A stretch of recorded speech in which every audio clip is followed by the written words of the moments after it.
أعوذ بالله السميع العليم من الشيطان الرجيم. بسم الله الرحمن الرحيم. الحمد لله رب العالمين، والصلاة والسلام على سيد المرسلين وعلى آله وأصحابه أجمعين ومن تبعهم بإحسان إلى يوم الدين. أما بعد، الحمد لله, sifa njema zote zinamstahiki Allah tabaraka wa taala kwa kuwa ametuchunga katukutanisha tena kwenye vikao vyetu hivi ambavyo tumepangiana kukutana, na tunapokutana ndani yake tunakumbushana baadhi yanayohusiana na dini yetu. Mungu Allah tabaraka wa taala al-Aliyyul Kabir ajalie vikao vyetu hivi iwe ni katika mambo mema atakayojaza mzani zetu siku ya Kiyama. Amin. Leo biidhnillah wa bimashiatihi wa bitawfiqihi tutaanzia pale alipomalizia Sheikh Suleiman wiki iliyopita kwenye tafsiri ya Suratu Zumar, na leo tutaondokea aya ya 29 mpaka pale ambapo Allah tabaraka wa taala tuwafikisha. يقول تبارك وتعالى: أعوذ بالله من الشيطان الرجيم. ضرب الله مثلا رجلا فيه شركاء متشاكسون. Allah tabaraka wa taala amepiga mfano wa mtu mwenye mabwana wawili, mutashakisun, wanaogombana kuhusiana na huyo mtu mmoja, wa rajulan, na mtu mwingine, salaman lirajulin, yeye ana bwana mmoja tu, amesalimika na mabwana wengine wengi, ana bwana mmoja tu. Hal yastawiyani mathala, je, hawa wawili wanafanana? Hali zao ziko sawa? Hali zao? Bal aktharu, alhamdulillah, sifa njema zote zinamstahiki Allah tabaraka wa taala. Bal aktharuhum la ya'lamun, bali wengi hawajui. Hii aya 29, kiangalia aya 27 kabla ya hii, Allah ametupa taarifa kwamba walaqad darabna linnasi fi hadha alqur'ani min kulli mathal, wa bila shaka tumewapigia watu mfano katika hichi kitabu cha Qur'an, kila aina ya mfano. Na aya mbili mbele yake, aya pili mbele yake, akatupigia huu mfano wa watu wawili. Kwa huyu mmoja ana mabwana wawili, ana mabwana wengi sana, ambao kila mmoja anataka kutiiwa toka kwa huyu mtu mmoja. Huyu anafananaje na ule ambaye ana bwana mmoja tu anayemtumikia, anapokea amri kwa huyu mmoja na anatekeleza kile anachoelekezwa? Hawa watu wawili wanafanana? Kwa bila shaka huu mfano uko wazi sana. Ndio maana Allah tabaraka wa taala alisema hapa mbele, alhamdulillah, sifa njema zote zinamstahiki Allah tabaraka wa taala, kwa sababu huu ni mfano uliokuwa wazi kabisa. Kwa huyu mfano wa huyu mwanamume ama huyu mtu ambaye ana washirika wengi, mabwana wengi sana wanaozozana kuhusiana na yeye mmoja, yani kila bwana anataka atekelezewe haja yake, kila mmoja anataka atekelezewe amri zake, na wanazozana, mutashakisun, kwa maana wanazozana, kana kwamba anapotekelezewa mmoja haja yake, huyu mwingine anakasirika. Kwa huyu bila shaka atakuwa overwhelmed, atakuwa confused. Na ndio mfano wa mshirikina anayeabudu miungu wengi kinyume na Allah tabaraka wa taala. Ana Mungu anayehusiana na riziki zake, ana Mungu anayehusiana na watoto, ana Mungu anayehusiana na biashara na mengineyo. Kwa huyu bila shaka atakuwa confused kwa sababu ana miungu wengi sana. Na huyu mtu ambaye amesalimika na bwana mmoja tu anayefanyia kazi, huyu ni mukhlis, ni yule anayemsia Allah tabaraka wa taala pekee ibada. Na hawa watu wa sampuli mbili kamwe hawawezi kuwa sawa. Hali yastawiyani mathala, ili ni suali linalotoa jawabu kwamba je, wanafanana mfano wao hawa wawili? Maanaha ni kwamba kamwe hawafanani. Sio swali linalohitaji jawabu, bali ni swali linalobainisha kwamba hawa watu sio sawa, kama alivyouliza Allah tabaraka taala kwenye uslubu aya nyingine nyingi ndani ya Qur'an, mfano aliposema hal yastawi alladhina ya'lamun walladhina la ya'lamun, hivi je, wako sawa wale wanaojua na wale wasiojua? Sio jibu, lakini ni ubainifu wa kwamba hawa watu hawako sawa. Kwa mukhlis anayemtakasia Allah tabaraka wa taala kamwe hawezi kuwa sawa na yule mshirikina. Na hii sura kama mnakumbuka vizuri, tokea Sheikh Suleiman ameanza kututafsiria, ametuambia kwamba hii sura yenyewe inabainisha hasa kuhusiana na ikhlas. Aya zake tokea za mwanzo mwanzo zilikuwa zinaelezea kuhusiana na ikhlas, na kwa ujumla sehemu kubwa ya hii sura imekava yanayohusiana na ikhlas, kumtakasia Allah tabaraka wa taala matendo mema. Kwa hali yastawiyani mathala, je, hawa wana wako sawa katika mfano wao?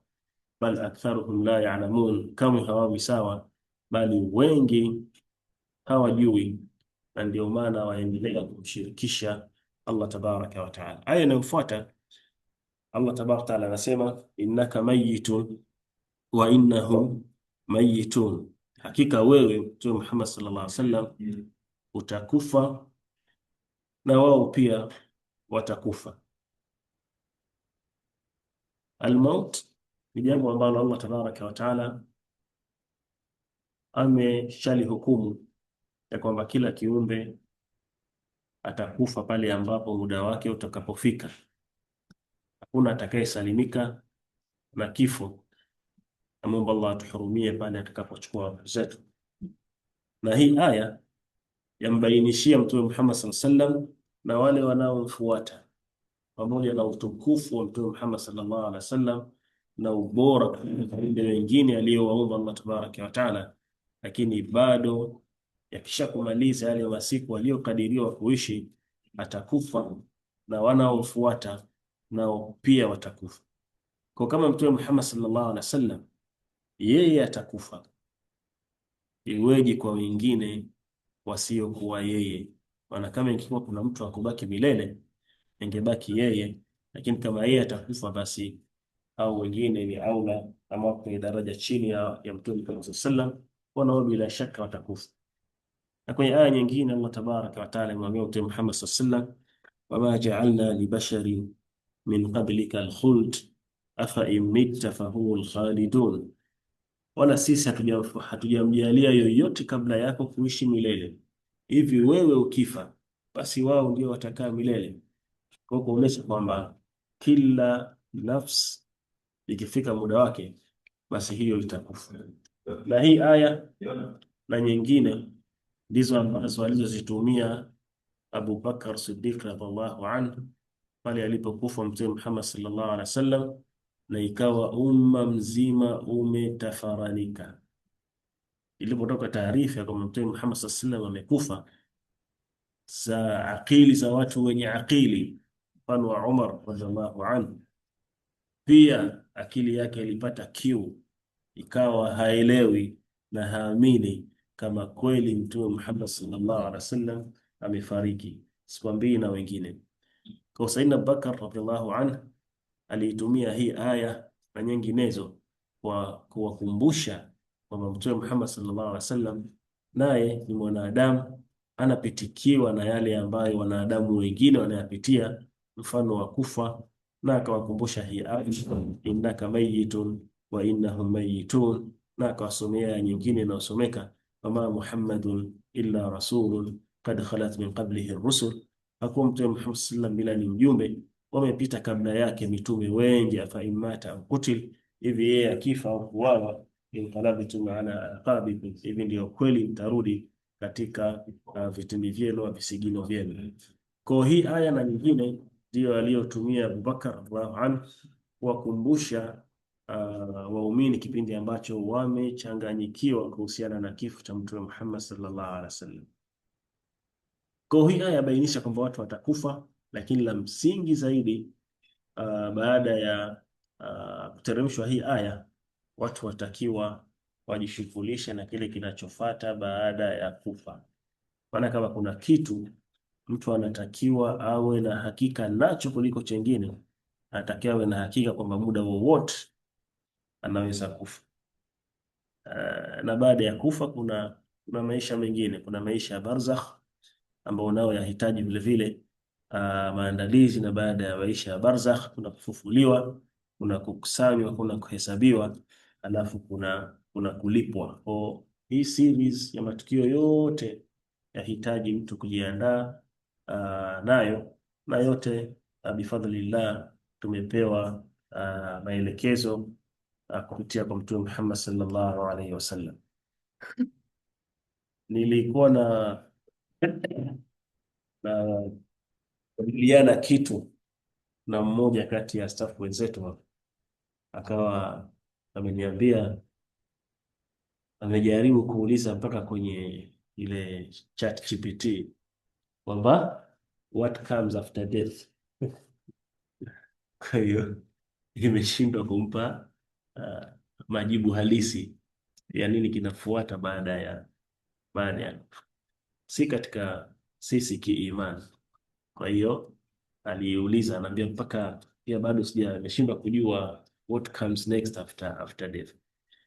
Kwa baada ya kifo kuna series ya matukio, kuna maisha ya barzakh ambayo hayo pia yana mambo yake mengi sana, na baada ya hapo watu kuishi muda mrefu kwenye maisha ya barzakh, utakuja kufufuliwa na watu watakusanywa na watu watahesabiwa, kisha pia watalipwa.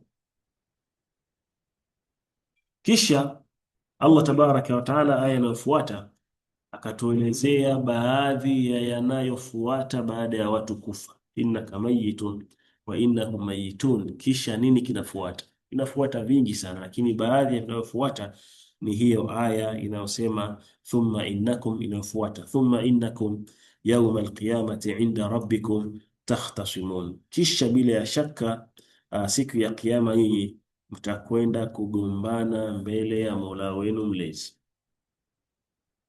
Kwa hiyo baada ya kufa haiwi ndio basi, kama vile ambavyo muda mwingine au muda mwingi sana anapokufa mmoja wetu twasema rest in peace, pumzika kwa amani. Kwa actually itategemea na mtu aliishi vipi duniani, kama kweli ataenda kupumzika kwa amani au kutakuwa na mashaka mengine yanayofuata moja baada ya jingine. Nasallallahu alafia wassalam.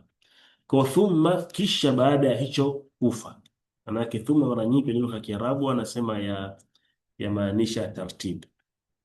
Kwa baada ya kufa kisha mtakwenda kuhasimiana siku ya kiyama mbele ya Mola wenu mlezi. Kwa watu watahasimiana.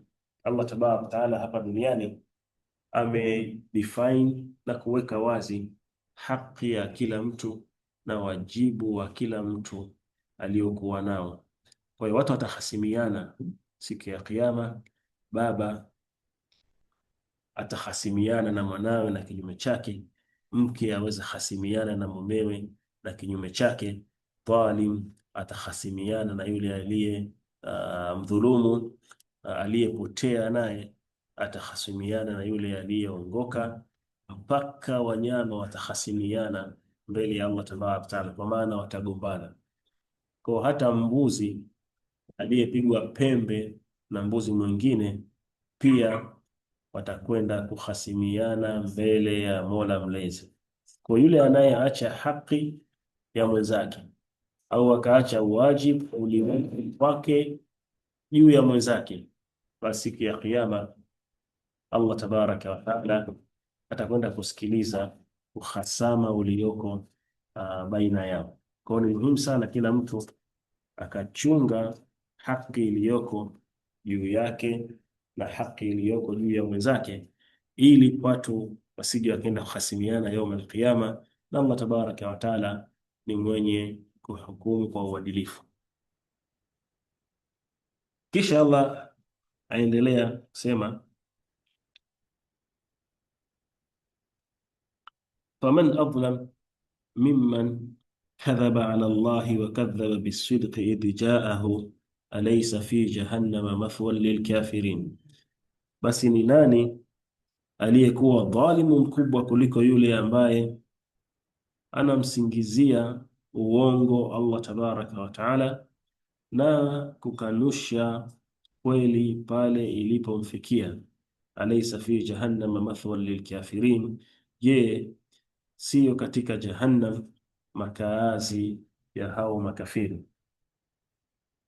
Faman adlam, basi ni nani dhalim zaidi, mimman kadhaba ala Allah, kuliko yule anayemsemea uongo Allah tabaraka wa taala. Hii aya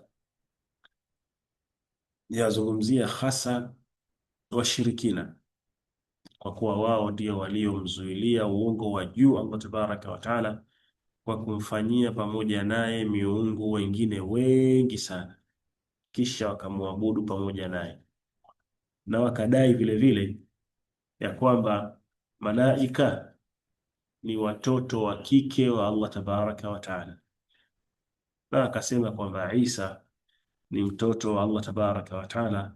Allah ametakasika na waliokuwa akiyasema mtakasiko mkubwa sana.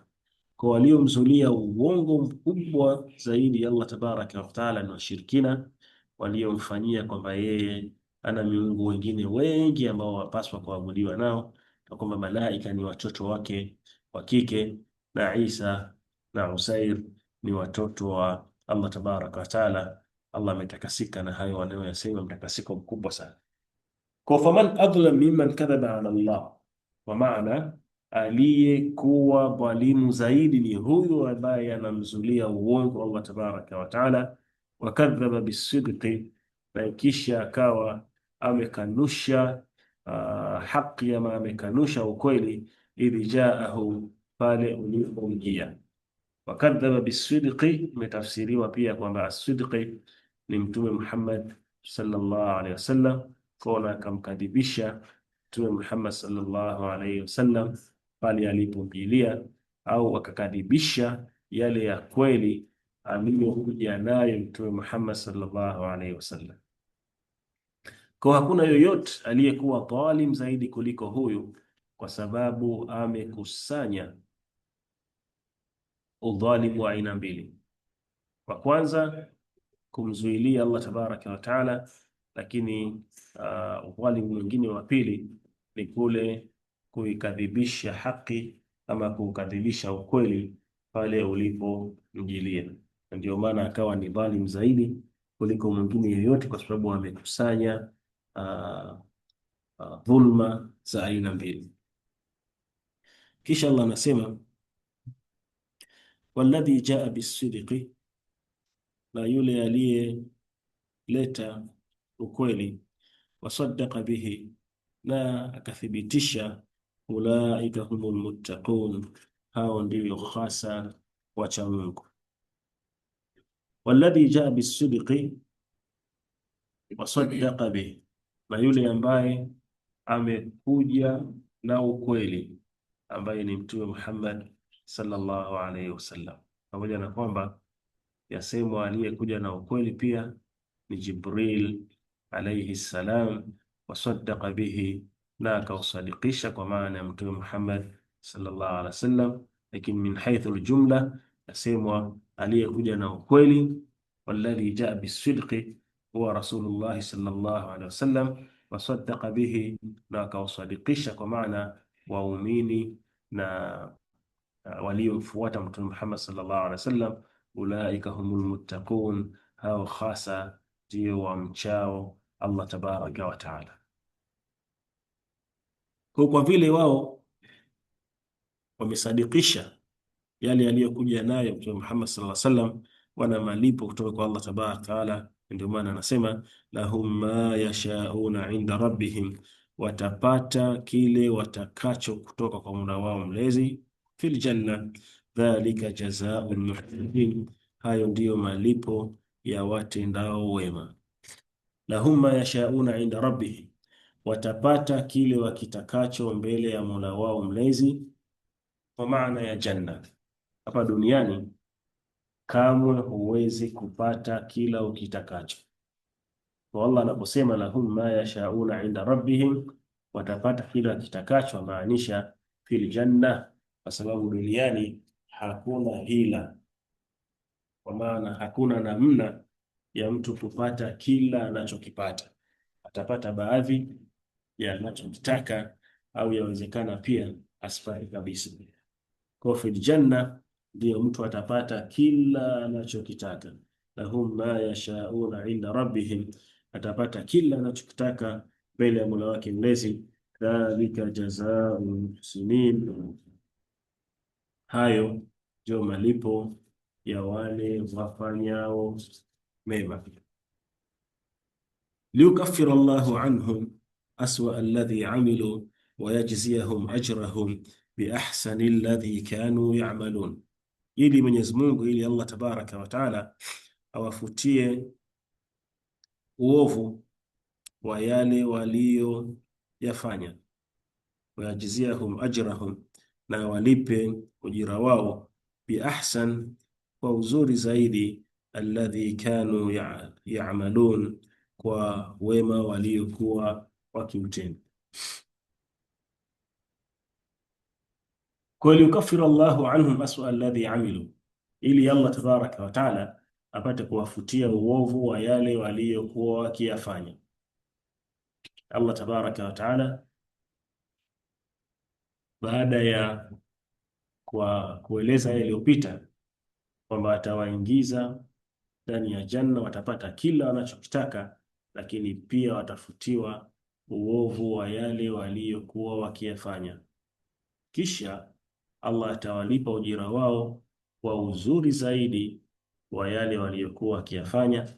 Na huu ama jambo hili laonesha uadilifu mkubwa wa Allah tabaraka wa taala, na namna ambayo analipa uovu kwa uovu ule ule, lakini anapofanya mtu wema, Allah tabaraka wa taala humlipa wema zaidi. Lilladhina ahsanu alhusna wa ziyada, wale wanaofanya mema watalipwa mema na ziada. Kwa hiyo kuonesha kwamba Allah tabaraka wa taala ni mkwasi, mpole, analipa wema kwa wema zaidi. Kisha Allah anasema, alaysa Allahu bikafin abda, hivi je, Allah tabaraka wa taala sio wa kumtosheleza mja wake? Wayukhawifunaka billadhina min duni, na wanakutishia kwa hao wengine wasiokuwa yeye. Waman yudlilillahu fama lahu min had, na yule aliyehukumiwa kupotea basi hana wa kumuongoa. Alaysa Allahu bikafin abda, hivi Allah tabaraka wa taala sio mwenye kumtosheleza mja wake? Na uslubu huu tumeshakumbushana ni uslubu ambao unaweza kukuta kwenye aya nyingi ndani ya Qur'an.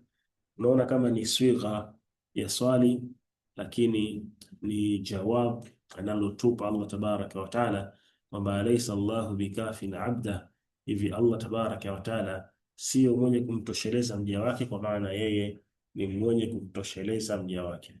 Na abda pia tafsiriwa kama ni Mtume Muhammad sallallahu alaihi wasallam, na pia imesomwa kama vile vile alaysa Allahu bikafin ibadahu, hivi Allah sio mwenye kuwatosheleza waja wake.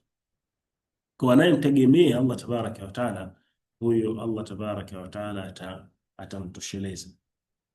Kwa hiyo aya yatoa ithbat ya kwamba kila anayemtegemea Allah tabaraka wa taala, haki ya kumtegemea, basi Allah tabaraka wa taala atamtosheleza. Wayukhawifunaka billadhina min duni, na wanakukhofisha na wale wengine asiyekuwa Allah tabaraka wa taala. Waman yudlilillah fama lahu min had, na yule ambaye amehukumiwa ama amechagua kupotea, basi huyo hana wa kumuongoa. Sawa. Waman yudlilillah fama lahu min had, na yule aliyehukumiwa na Allah kupotea, basi kamwe hakuna wa kumuongoza. Kisha Allah tabaraka wa taala anasema, waman yahdillah fama lahu min mudil alaysa Allahu biazizin dhi intiqam, na yule anayemuongoa Allah tabaraka wa taala hana wa kumpotoa. Je, Allah tabaraka wa taala sio mwenye nguvu, mwenye kulipiza kisasi? Waman yahdi llah, na yule anayemuongoa Allah tabaraka wa taala, fama lahu min mudhill, hakuna yoyote anayeweza kumpotoa.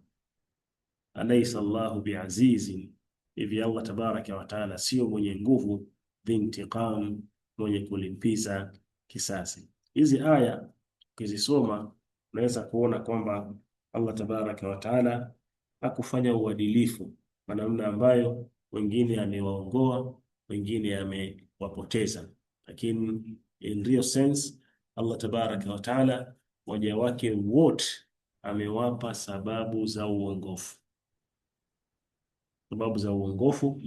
Amewaletea mitume, amewashushia vitabu, amewaletea wakumbushaji, kisha akawabainishia njia zote mbili, na kisha akawaambia mwisho wa njia zote hizo mbili. Kwa kila kiumbe Allah tabaraka wa taala amempa sababu za uongofu. Kwa tena inabaki mtu mwenyewe kuamua kufuata njia gani. Kwa anayefuata uongofu, Allah kwa fadhila zake humzidishia huo uongofu, kama alivyosema, walladhina ihtadaw zadahum huda wa atahum taqwa, na wale wanaoongoka, wanaokuwa willing wenye kuongoka, Allah huwazidishia uongofu na huwapa uchamungu wao.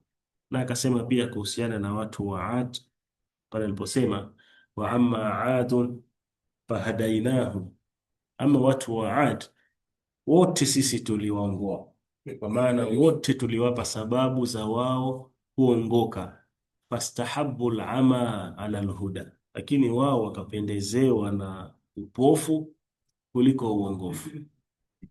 Kwa Allah kwa fadhila zake wote katika waja wake amewapa sababu za kuongoka. Kwa hiyo inabaki tu mja mwenyewe aidha kufuata uongofu, na anayefuata basi Allah humzidishia kwa fadhila zake, na yule anayeamua kupotea basi Allah tabaraka wa taala naye humwachia huko huko azame katika potea. Namuomba Allah tabaraka wa taala atuongoe kisha atuthibitishe.